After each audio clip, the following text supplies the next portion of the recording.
बनबा तू पापा अब तो जून जुलाई।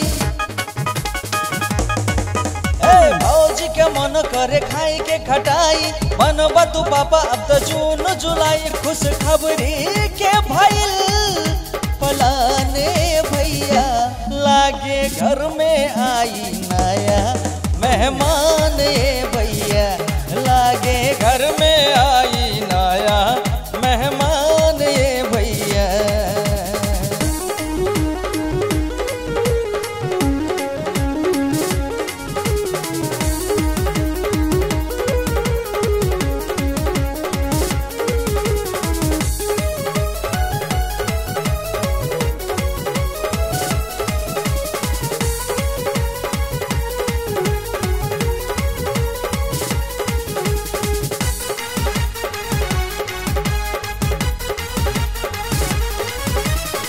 हाल ही में पता चलल गुड गुड न्यूज बा, साचो बतिया ए भैया नहीं कोनो कन्फ्यूज बा। हाल ही में पता चलल गुड गुड न्यूज बा, साचो बतिया ए भैया नहीं कोनो कन्फ्यूज बा। उके भावे नहीं मिष्ठाने भैया, लागे घर में आई नया मेहमाने भैया, ओ लागे घर में आई नया मेहमाने भैया।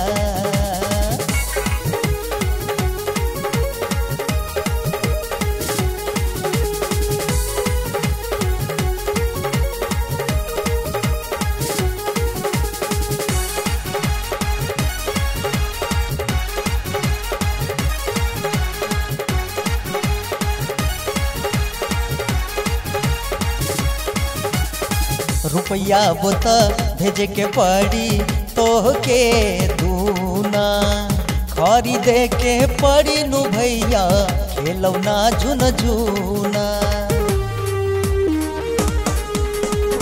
रुपया बुत भेजे के पड़ी तोहके दूना, खरीदे के पड़ी नु भैया खेलौना झुन झुना।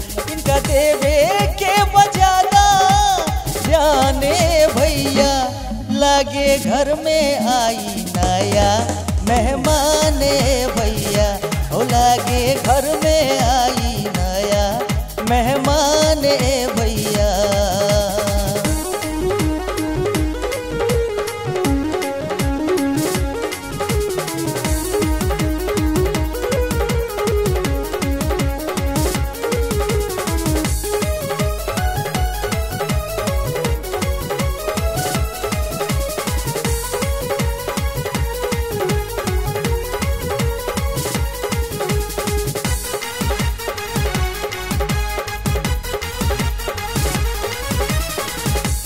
बतिया दी छोटकी साली के बताई, आके ऊ दी हथवा भौजी के बटाई। ई बतिया दी छोटकी साली के बताई, आके ऊ दी हथवा भौजी के बटाई।